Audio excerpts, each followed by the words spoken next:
Hi guys, it's me Sam Griffin. Sorry I didn't see you there. Today I'm going to put the guitar away and we're going to talk a little bit about the difference between a transcription and an arrangement. Now these two words do have definitions, so let's look them up on Google. Okay, a music arrangement is a new version of an existing piece of music. It can involve changing the instrumentation, harmony, or structure of the original composition. Okay? Cool, guys. Now let's look up transcription. Transcription definition. Music. Gotta add the right keywords, guys. Music transcription is the process of writing down a piece of music or sound that was previously unnotated or unpopular.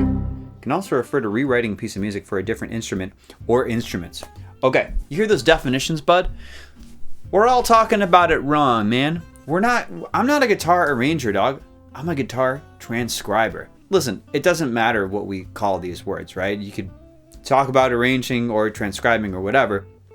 On the internet, most of the time people are talking about guitar arranging. So when we're talking about like doing covers on the internet and taking a piece of music and making it playable on guitar, usually people say arranging, but it's actually kind of technically more of a transcription. Now, do these definitions really matter? No, but I think it might kind of frame the way that we can think about doing our own covers and our own arrangements and stuff, okay? So let me explain. So when I take a piece of music that I want to do a cover of, right, do an arrangement of, what I'm essentially doing is I'm attempting a transcription. I'm attempting like a one-to-one transcription of whatever that piece of music is onto guitar. Now here's the issue, dog, is that transcribing a piece of music for guitar usually is kind of impossible. You know, there's a melody, there's a bass, there's inner stuff, there's a whole bunch of complicated crap that you're trying to get to work on one guitar, and that's where the craft comes in, right? That's where the kind of art of it comes in. There's nothing wrong with doing a transcription instead of doing an arrangement, and of course it all depends on how you define these terms.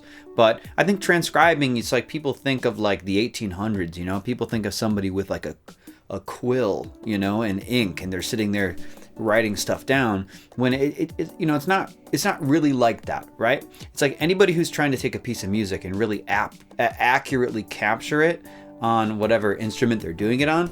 I guess that's kind of more of a transcription, bro. So again, what I feel like I'm actually doing is, you know, doing a one-to, as close as I can get to a one-to-one replica of whatever the thing is that I'm hearing, right? I'm not trying to take the piece and rearrange it and reharmonize it, you know, add my own stuff. And it's funny, you know, when I think about it, you know, a lot of people that I've talked to about arranging, who are trying to get into arranging or want to arrange better, they say to me like, hey, I want to be able to do arrangements like you. I want to have my own flair. I want to have my own, you know, unique sound or whatever with my arrangements, my own signature kind of thing. But what I always tell them is that I don't think I have a thing, right? I don't think I do a thing. I don't inject some personal, you know, flavor into the arrangements I do, or the transcriptions I do, whatever you want to call them. But it just so happens that like I am a unique human with unique preferences and a unique, you know, skill set when it comes to, I sound like Liam Neeson, dude. I have a unique skill set, but you know, everybody's hands are kind of trained in a slightly different way. Yours are trained in a slightly different way. If you're a guitar player, like there's certain faculties that you have. There's certain things that are easier for you, certain things that are harder for you, and because of that, you know, if you do an arrangement, you'll make decisions based on your current level of technique and the strengths that you have and the weaknesses that you have, and all of those things.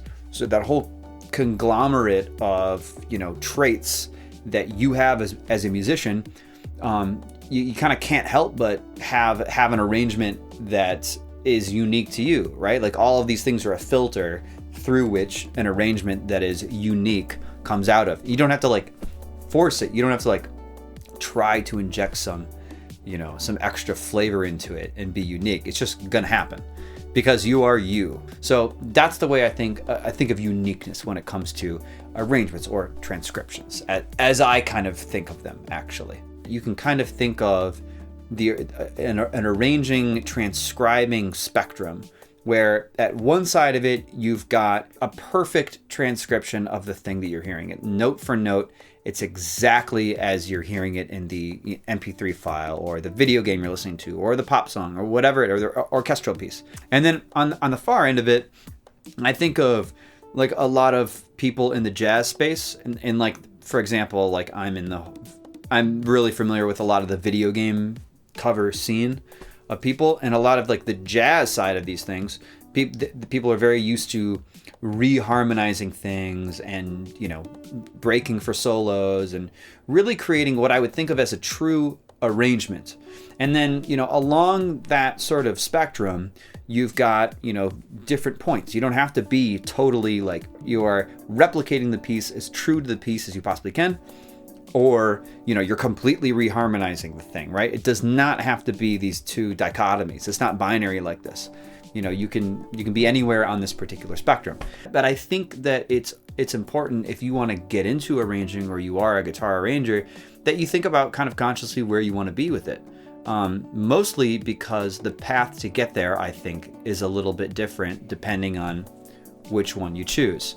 Now, I want to talk about those paths for just a second. So I've got a course. In the course, I've got a guy who's an awesome arranger, and now he's more on the arranging end, right? So he's more of a jazz guy, and, you know, he knows a lot of theory, and as a result of that, his arrangements are different. They do seem like very unique. They are arrangements in the sense that they are a, you know, they're kind of a twisting or a transmutation of the source material into this new kind of thing. And again, it's usually, you know, people with jazz backgrounds or theory backgrounds, I tend to see go that route, which is totally cool, totally viable, right? But that route, I think, maybe not requires, but it tends to go hand in hand with a lot of like guitar theory knowledge. Whereas on the other end, you know, you take somebody like, let's say, Beyond the Guitar, or a TV on Guitar. Like TV on the Guitar especially is a good example because he's so acrobatic. He's so like just a straight up one-to-one, like what you're hearing on the piece of music from the game or the show or whatever. He's cramming as much of that stuff as possible onto his guitar, right? Every little counter line, like, it is as accurate as it can possibly be. And then somebody like, I would think like Beyond the Guitar is kind of in that realm a little bit more towards the arranging, the arrangey end, where, you know, to my ears, it's extremely respectful of the piece of music, but just the quintessential liberties that need to be taken to make the performance of it and to make the arrangement of it as beautiful as possible. There's no right or wrong way to do this, right? And I feel like I maybe put myself kind of in between those guys. But I will say, on the kind of transcribe-y end, kind of the route that I think that, well, definitely me, and I think that a lot of these guys go, I'll just speak on my behalf. For me, it's like pure pitch recognition. It's pure, just like, I hear a chord, I don't know what that chord is. I quite frankly don't care what that chord is. I don't care what it's called. I don't care what key I am. It's just, what is that? Ba, ba. Then let me find that on my guitar, and then let me listen in, you know, see if I can hone in on the bass notes and the inner notes. Of course, that's where it gets really difficult and everything. But I haven't had any use for any music theory, right? Any amount of chord knowledge, you know, knowledge of extensions and all this stuff, and I'm on the dominant, I go here, right?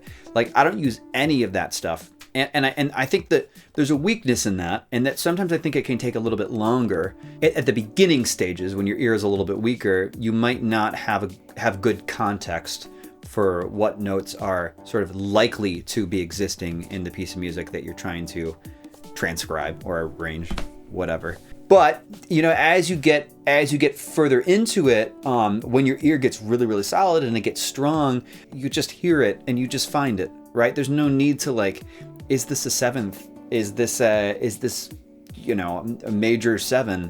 When it's just, oh, I hear that note, I found it. Oh, look, it happens to be a major seven. And there's no, like, pecking around, trying out different chords and everything, and potentially fooling yourself, because, you know, certain chords can sound good. You can play it and sound like, oh, that sounds pretty good. in the piece, but really it's kind of the wrong chord, right? But I think you really have to develop a strong ear if you want to do kind of the transcribing, be on the transcribing side of the spectrum when it comes to doing guitar covers. And you know, if you're into arranging, if you want to get better at arranging, I do have a link down below. You don't have to click it if you don't want to, but it's just for people who want to dive, you know, deeper into arranging. It's there for you if you want to. But yeah, those are my 2 cents on the arranging versus transcribing dilemma, which is what I'm calling it, which is what no one has ever called it and never will call it, because it's just, quite frankly, a stupid thing to call it. Those are my thoughts. I think we should call ourselves guitar transcribers from now on instead of arrangers. I think it's more accurate. I mean, you saw, I Googled it. You know, the AI Google answers told us everything we need to know. And the Google AI will continue to tell us everything that we know. Bow down before AI. And that's the real moral of this video, okay, guys? Now, if you like that message about, you know, swearing fealty to AI, go ahead and give this video a like, a thumbs up, and go ahead and leave a comment with your favorite AI large language model. All right, see you in the next video, guys.